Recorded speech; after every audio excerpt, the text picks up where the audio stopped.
I want to talk about a writer who's obviously been extremely important to me. He was the guiding spirit behind the 48 Laws of Power, undoubtedly, and that is my good friend Niccolò Machiavelli.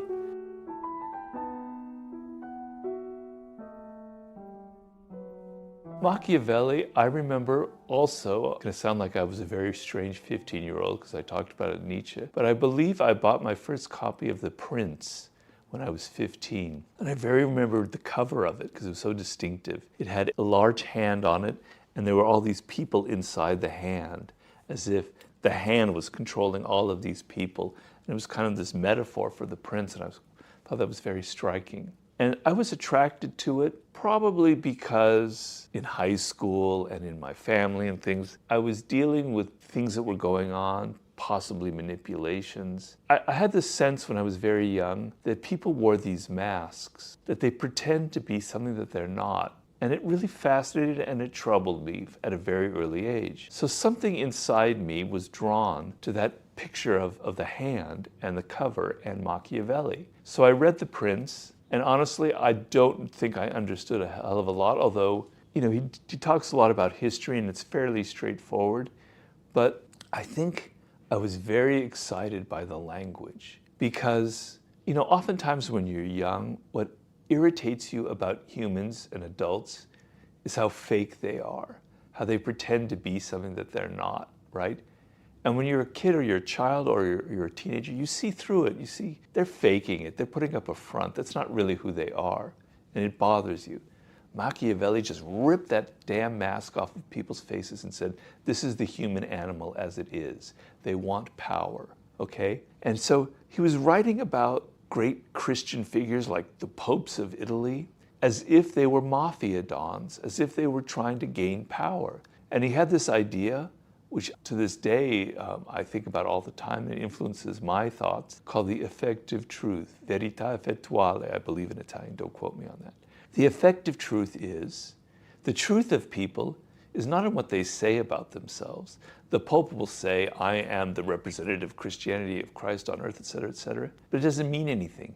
Look at their actions. Their actions reveal the effective truth of who they are, of what they are wanting, what they're doing. And the effective truth of the Pope at that time, who was a Borgia, who of course was the nastiest Pope of all, so it's sort of a skewed impression, was he was trying to conquer Italy. He was trying to create an empire, a Vatican empire within Italy, okay?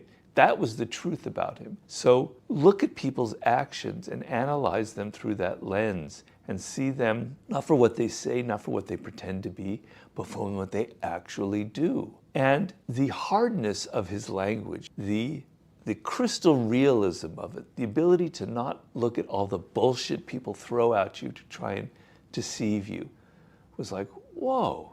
It's like a big thing of cold water in your face. That is true, that is fantastic. And we imagine nowadays that people can be pretty sharp and pretty cynical or pretty realistic, because I don't think Machiavelli is cynical at all. That's the wrong word, because he's not cynical, but pretty sharp and realistic.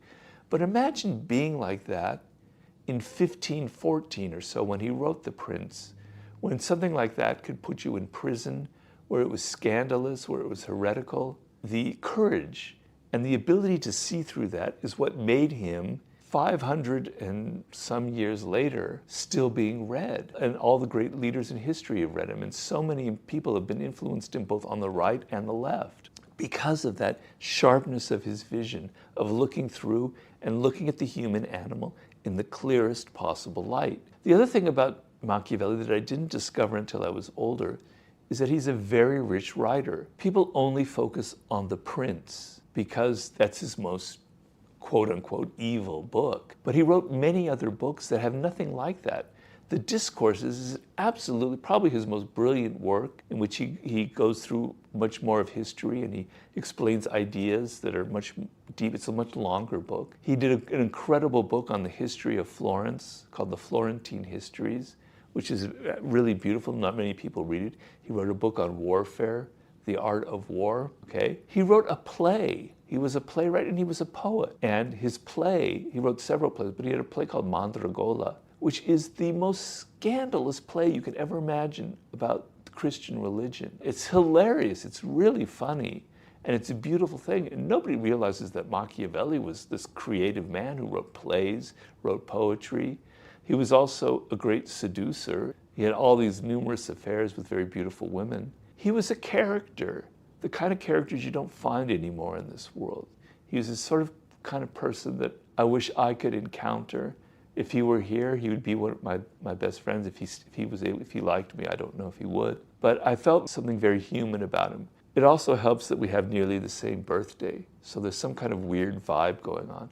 But I've always been attracted to his real...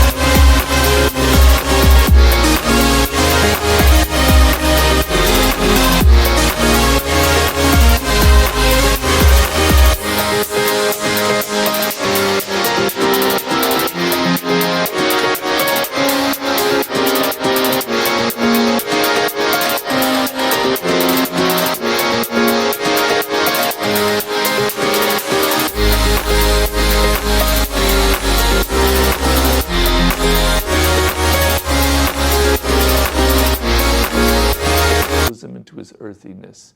And he was by far the guiding spirit of the 48 Laws of Power. So Niccolo, wherever you are, I thank you.